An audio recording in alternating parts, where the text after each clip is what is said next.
যখন মৃত ব্যক্তিকে কবরে রাখা হয়, যখন মৃত ব্যক্তিকে কবরে শায়িত করা হয়, তখন দুইজন ফেরেশতা আছে। দুইজন ফেরেশতা এসে বলে, হে ব্যক্তি, তার নাম সম্বোধন করে বলা হয়, তাকে উঠানো হয়, তাকে বসানো হয়।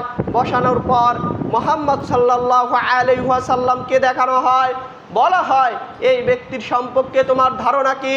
এই ব্যক্তিকে কি তুমি চিনো? তখন যদি ওই ব্যক্তি মুমিন হয়, তখন বলবে, আমি সাক্ষ্য দিচ্ছি ইনি হচ্ছেন মুহাম্মদ সাল্লাল্লাহু আলাইহি ওয়াসাল্লাম এবং আল্লাহর বান্দা।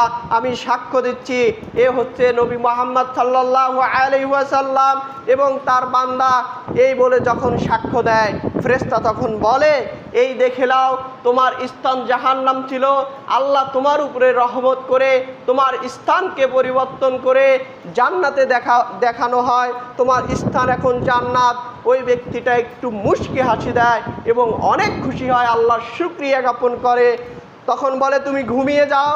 যেভাবে ঘুমিয়ে যায় নববধূ বাসর রাতে, যখন নববধূ ঘুমিয়ে যায় তুমি সেইভাবে ঘুমিয়ে যাও, তাকে ঘুমিয়ে দেওয়া হয়।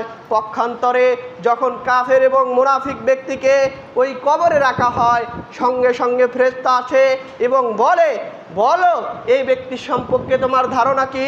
এই ব্যক্তিকে তুমি চিনো কিনা?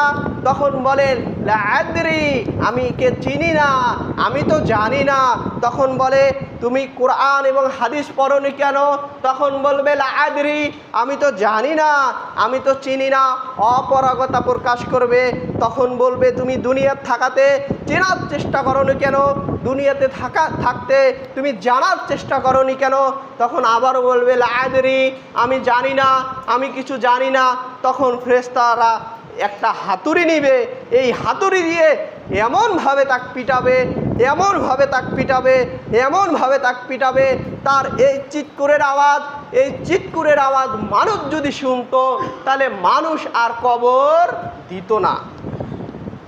তাহলে কিভাবে কবরে শাস্তি হয়? তাহলে কিভাবে কবরে সেই প্রহার করা হয়? তাহলে সেই কবর আমাদের সামনে আসতেছে, অথচ আপনি আমি কবর থেকে গাফেল।